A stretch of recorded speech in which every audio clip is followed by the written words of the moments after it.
नमस्कार, राधे कृष्ण। आचार्य कुलदीप पांडे। हमारे पास एक जन्म कुंडली है। जन्म स्थान फतेहपुर का है। 19/8 यानी कि अगस्त 1986 शाम को 7:31 ये जन्म कुंडली आपके साथ उपस्थित है। बहुत अच्छी कुंडली है, बहुत श्रेष्ठ कुंडली है।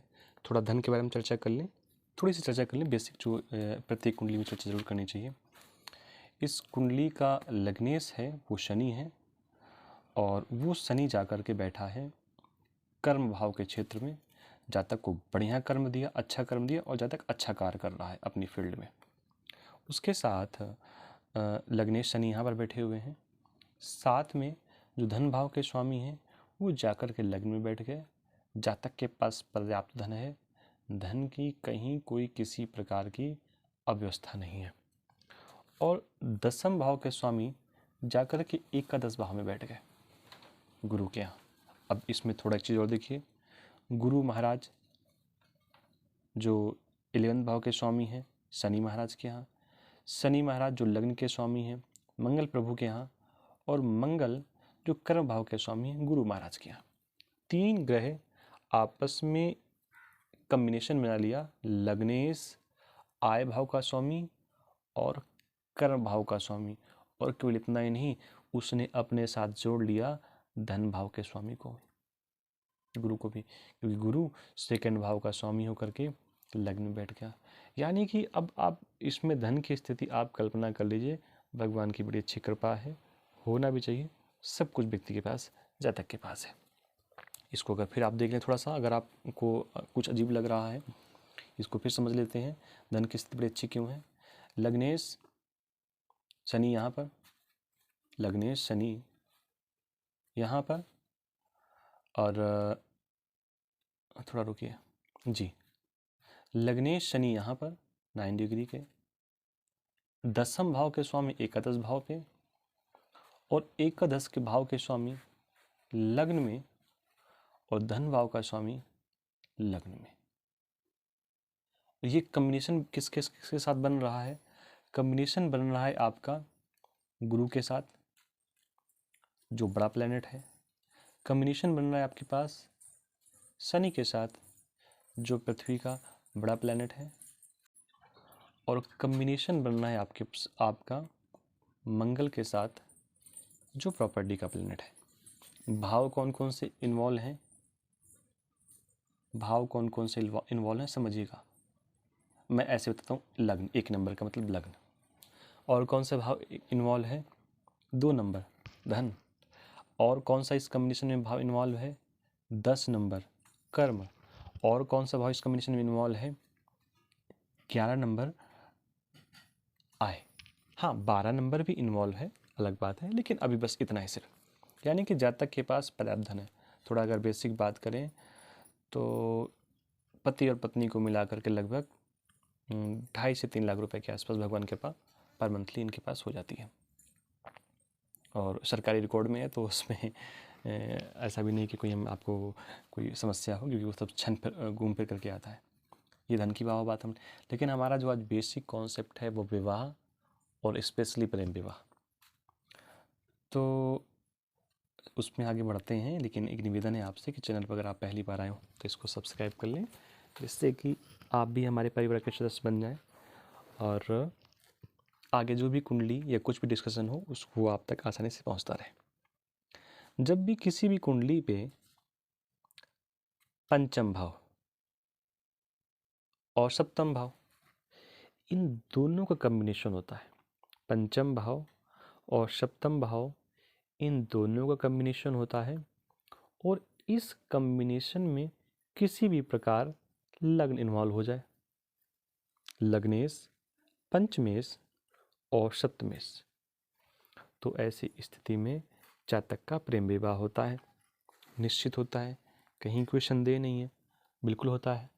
इसी कॉम्बिनेशन को अगर किसी कारण से शुक्र महाराज अपनी आंखों से देख लें तो बिल्कुल कंफर्म हो जाता है। अगर किसी कारण से इस कॉम्बिनेशन को शुक्र महाराज ना देख पा रहे हों तो शुक्र महाराज केवल और केवल आंख में देख लें। अगर शुक्र महाराज आंख में देख लें तो भी ये कॉम्बिनेशन लगभग 100% मानना चाहिए। चलो थोड़ा वापस आते हैं घूम फिर करके। तो आपको इस चीज़ को समझाना है। यहाँ पर जातक का जो लग्न है वो शनि है। चलो पहले लग्न की बात नहीं करते, पहले बात करते हैं पंचम भाव की। पंचम भाव का स्वामी जो है वो बुध है। जो बुध जाकर के पंचम भाव का स्वामी बुध जो जाकर के छठे भाव पे बैठ गया। सप्तम भाव का स्वामी सूर्य 2 डिग्री का है, तो बिल्कुल यहाँ पर बैठा है, बिल्कुल नज़दीक। बुध जो है आपका 16 डिग्री का है, और सूर्य की बात करें तो 2 डिग्री का है, 16, यानी कि 30 डिग्री के अंदर ये दोनों ग्रह मिल रहे हैं।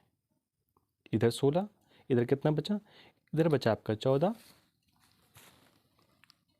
और इधर आपका 2 डिग्री, तो दोनों में अंतर कितना हुआ? 16 डिग्री का। तो 16 डिग्री के अंदर दोनों ग्रह एक साथ बैठे हुए हैं। वैसे इसको ऐसा आप कह दें कि दोनों एक राशि पे हैं, तो ऐसा नहीं कह सकते, लेकिन फिर भी डिग्री के मुताबिक सूर्य और बुध लगभग 20 डिग्री के अंदर हैं। तो ऐसी स्थिति में आप थोड़ा सा कह सकते हैं कि दोनों एक साथ बैठे हैं। वैसे ये नियम है नहीं, लेकिन एक नियम और भी है कि राशियाँ भी कोई बटी नहीं है। ऐसा नहीं है कि सौर मंडल पे कोई लाइन बनी हुई है, ऐसी कोई लाइन खींची हुई है कि एक राशि दूसरे राशि की, ऐसे तो कोई लाइनिंग है नहीं वहाँ पे। वो तो एक अनुमान लगाएगा 30-30 डिग्री। तो 16 डिग्री का ये हुआ, और 30 डिग्री का एक भाव होता है। तो बुध को कितना समय लगेगा आगे पहुँचने में? अगर 14 डिग्री आगे पहुँच जाएगा तो उसको समय मिल जाएगा। और सूर्य महाराज कितना चले हैं? सूर्य महाराज चले कल 2 डिग्री, तो 2 डिग्री इसका, 14 इसका, तो 14 2 16, यानी कि 16 डिग्री का अंतर है। तो इनको हम कुछ समय के लिए यहाँ पर मान लेंगे, इस स्थान पर मान लेंगे कि दोनों बैठे हुए हैं। हम थोड़ा ये भी कह सकते हैं कि बुध को थोड़ा आगे भी खिसका सकते हैं, सूर्य के पास पहुँचा सकते हैं, ये मान लीजिए।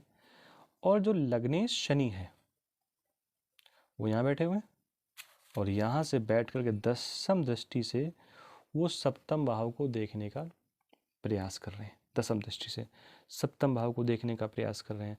अब एक चीज़ और भी है कि शनि की जो डिग्री है 9 है, तो कुछ समय के लिए अगर आप इसको मानेंगे तो शनि महाराज यहाँ बैठे होंगे और यहाँ से जब ये देखेंगे तो सप्तम हाउस को देखेंगे। तो कहने का मतलब ये है कि लग्नेश, सप्तमेश और शनि, इन तीनों का संबंध जातक पर पड़ रहा है, और इस संबंध में गुरु महाराज ने अपनी कृपा दृष्टि भी डाल दी। तो जो प्रेम था वो विवाह में परिवर्तित हो गया। हाँ, सूर्य यहाँ पर बैठे हुए हैं, तो जो चीज़ सूर्य बैठे हैं तो कुछ न कुछ डिस्टर्ब करेंगे, लेकिन गुरु महाराज ने अपनी पूर्ण दृष्टि से इस विवाह को सफल विवाह बना दिया।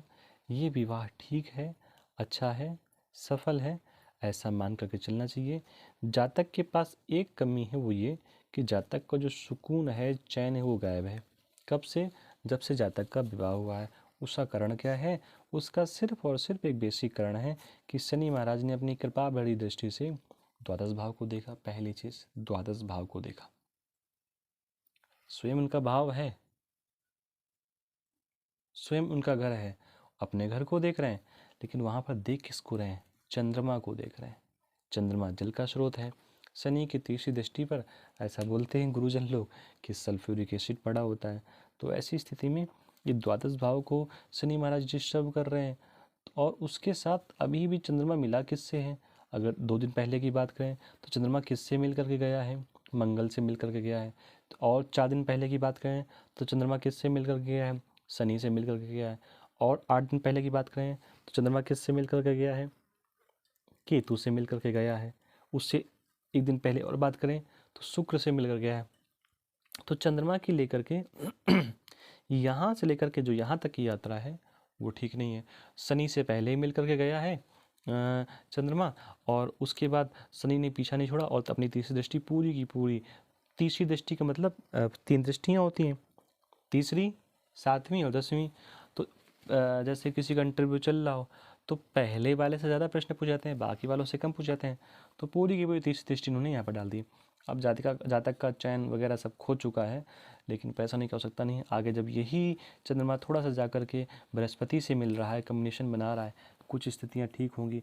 बृहस्पति से जब निकल करके आगे जाएगा तो राहु महाराज पूरा मुँह खोले बैठे हुए हैं, फिर इसको स्थितियाँ ऐसी डिस्टर्बेंस स्थितियाँ आएंगी। तो अगर हम इस जनरल कुंडली के जनरल उसमें बात करें, प्रेडिक्शन में बात करें, तो सब कुछ तो ठीक है।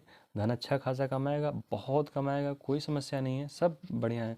लेकिन जो एक जीवन का चैन सुकून है वो जातक का खो जाएगा। तो ये जन कुंडली का एक बेसिक प्रेडिक्शन था, हमने आपके सामने शेयर किया। निश्चित ही आप लोगों को बहुत कुछ समझ में आया होगा। अच्छा, थोड़ा इसको और देखते हैं बारीकी से। हम इसमें D9 में पहुँच गए। D9 में अगर हम पहुँचें तो इसमें एक पॉजिटिव पॉइंट है कि सप्तम भाव, जैसे जैसे वहाँ पर बैठे थे सूर्य महाराज, तो सप्तम भाव जाकर के बैठ गए लग्न में, और लग्न से दृष्टि देख रहे हैं, और अकेले नहीं देख रहे हैं, गुरु के साथ सूर्य महाराज देख रहे हैं। इसलिए वैवाहिक जीवन पूर्णतया बढ़िया से चल रहा है। स्थिति इतनी गड़बड़ है कि इधर तो D1 में बात करें तो यहाँ पर शनि महाराज चंद्रमा की दृष्टि से थे, चंद्रमा से मिल करके आए थे, लेकिन शनि महाराज ने यहाँ चंद्रमा को पकड़ लिया, बढ़िया से पकड़ लिया। शनि किससे मिल करके आए थे? यहाँ बैठे मंगल से मिल करके आए थे, यहाँ चंद्रमा को मंगल ने पकड़ लिया। शनि किससे मिल करके आए थे? इस भाव में बैठे हुए केतु से मिल करके आए थे, केतु ने भी चंद्रमा को पकड़ लिया। अब कितना चंद्रमा को पकड़ाओगे भाई? हाँ, 20 दोस्त बन गया, ये बना वो बना, सब कुछ तो ठीक है और सब कुछ अच्छा है। उसके साथ जो इस चतुर्थ भाव का स्वामी है, ये जाकर के बैठ गया छठवें भाव पे। स्वयं ग्रह भाग रहा है, भागने का प्रयास कर रहा है। बुध पूरा का पूरा भागने का प्रयास कर रहा है। बुध क्या है? लग्नेश, लग्नेश D9 का बुध लग्नेश है। लग्नेश पूरा प्रयास कर रहा है कि मैं भाग जाऊं, मैं भाग जाऊं, और भागते भागते भागा बेचारा, तो कहाँ पहुंच गया? खस्टा हाउस पर चला गया। भाग तो स्वयं गया, लेकिन एक राशि पर शुक्र महाराज ने कब्जा कर लिया, दूसरी राशि पर चंद्रमा अगर ना होते तो भी सुकून था। शनि भी आ गया, मंगल भी आ गया, चंद्रमा भी आ गया, केतु भी आ गया, जल भी पड़ा हुआ है, अग्नि भी पड़ी हुई है। अब ये जो सुख भाव का स्वामी, इसकी स्थिति क्या होगी? आप स्वयं इतनी कुंडलियाँ देखते हैं, जानते हैं, कल्पना करते हैं, सुख भाव की स्थिति क्या होगी? सुख जीवन का धन को छोड़ करके, और जो सुख है, चैन है, वो जातक को कितना मिलेगा, कितना नहीं मिलेगा, ये आप खुद समझ लीजिए। मैंने आपको बता दिया है।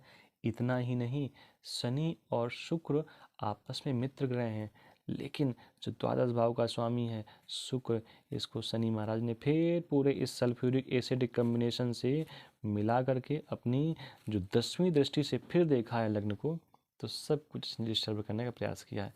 तो ये जातक का एक बेसिक कुंडली था, आपको बहुत अच्छा लगा होगा। तो चैनल पर अगर आप पहली बार आए तो उसको सब्सक्राइब कर लें, ताकि हमारे आप इस परिवार का सदस्य बन जाएं। और कुछ कुंडली दिखानी है तो अभी आप बात कर सकते हैं। आप सबको राधे कृष्णा, सबको नमस्कार।